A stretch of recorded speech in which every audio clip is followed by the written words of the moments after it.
मध्य प्रदेश विधानसभा चुनाव से पहले ही बयानबाजी से सियासी पारा चढ़ता जा रहा है। पूर्व सीएम दिग्विजय सिंह ने एनआईए की कार्रवाई पर सवाल उठाते हुए कहा कि यदि पीएफआई के ऊपर आरोप है तो 10 छापे मारे, हमें आपत्ति नहीं है।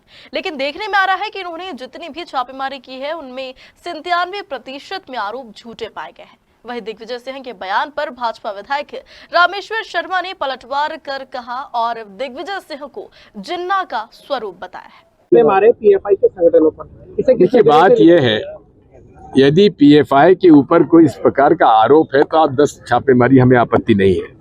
लेकिन देखने में आ रहा है कि जितने भी इन्होंने छापामारी की है 97% पे वो झूठे पाए गए। एक बड़ा सवाल है, इजराइल और हमास का जो विवाद चल रहा है, केंद्र सरकार इजराइल का साथ दे रही है, वहीं देश के कई राजनीतिक दल इसका विरोध कर रहे हैं। एक बात समझ लीजिए, कांग्रेस हमेशा से आतंकवादी गतिविधियों और हिंसा के खिलाफ रही है, हमने कभी समर्थन नहीं किया है। विवाद पैलेस्टाइन और इजराइल का है।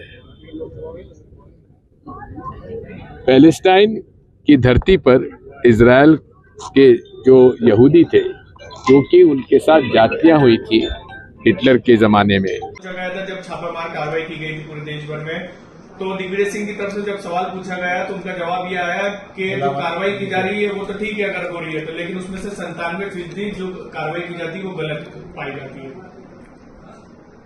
जो माननीय दिग्विजय सिंह जी हैं, जो मध्य प्रदेश के भूल से मुख्यमंत्री बन गए थे, जिनने मध्य प्रदेश को तबाह और बर्बाद किया, वो अब राजनीतिक रूप से एक नया षड्यंत्र देश के अंदर चला रहे हैं।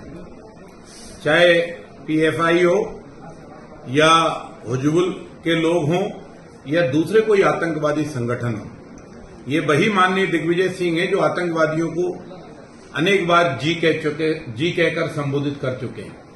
इसलिए दिग्विजय सिंह जी से और पूरी कांग्रेस से हमको यही उम्मीद है, क्योंकि ये सनातन के पक्ष में नहीं बोलेगी कांग्रेस, ये हिंदू के पक्ष में नहीं बोलेगी कांग्रेस, और ये हिंदुस्तान के पक्ष में भी नहीं बोलेगी कांग्रेस, और ये हिंदुस्तान की सेना के पक्ष में भी नहीं बोलेगी कांग्रेस।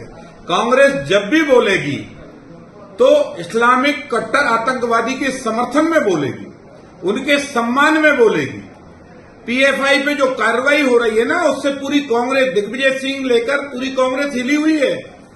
अरे ये तो कांग्रेस इतनी गई बीती हो गई कि जब दुनिया अंतर्राष्ट्रीय जगत पर जो इजराइल पर हमला हुआ और इजराइल में जो बहन बेटियों के साथ जो दर्दनाक घटनाएं घटित हुई, उस पर पूरे विश्व ने निंदा की है, पर कांग्रेस ने तो उसका भी समर्थन किया है। तो इसका मतलब हिंदुस्तानियों और मध्य प्रदेश के नागरिकों, आपसे करबद्ध प्रार्थना है, इस कांग्रेस को समझ लो, ये कांग्रेस आज पीएफआई के साथ है, कल यही कांग्रेस सिम्मी के साथ थी, यही कांग्रेस आतंकवादियों को जी कहकर संबोधित करती थी। ये दिग्विजय सिंह जी जिन्ना का स्वरूप है।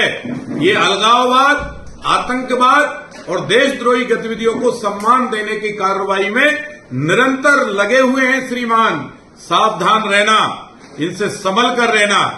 जो पीएफआई का समर्थन दिग्विजय सिंह जी ने और कांग्रेस ने किया है, इससे ये प्रतीत है कि पूरी कांग्रेस आतंकवाद की प्रवक्ता के रूप में काम कर रही है।